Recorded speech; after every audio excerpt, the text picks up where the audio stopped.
L'arrivée de milliards d'objets connectés va apporter de nouveaux défis au monde du système d'information. Ces objets vont créer une grande quantité de données. L'enjeu est de transformer ces données en informations.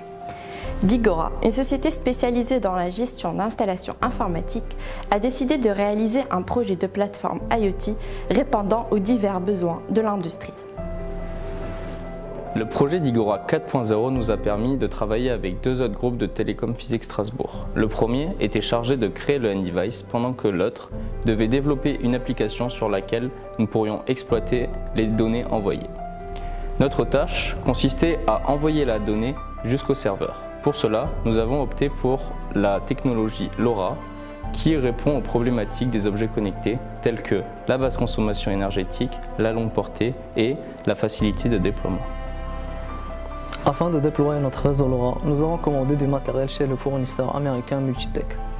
Ce périphérique, appelé M.DOT, représente un N-Device. Il a pour but la collecte de valeurs physiques mesurées par des capteurs, l'encapsulation de ces valeurs dans des paquets LoRa et leur transmission à la gateway.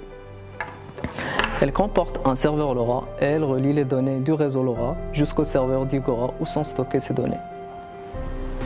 La récupération des données et leur envoi se fait de manière automatique grâce à un code que nous avons développé en C++. Les programmes sont adaptés aux différentes classes de LoRa.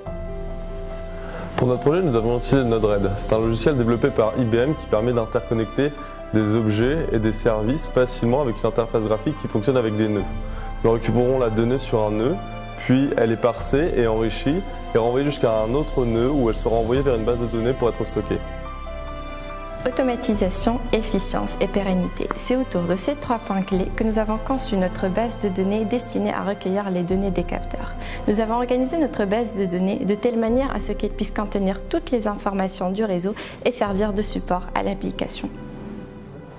Afin de visualiser la topologie du réseau en temps réel, nous avons développé une application en Node.js qui nous permet de vérifier facilement les connexions de nouveaux objets au réseau. Donc en pratique, nous avons chez le client un N-Device qui, lorsqu'il est alimenté, rejoint le réseau LoRa. Il envoie les informations de ses capteurs à la gateway. Cette gateway renvoie les informations à un serveur. Sur un serveur, grâce à Node-RED, on identifie la source de l'information et on l'enrichit. On la stocke sur une base de données. Une fois stocké, on peut visualiser le N-Device et consulter ces informations pour analyse.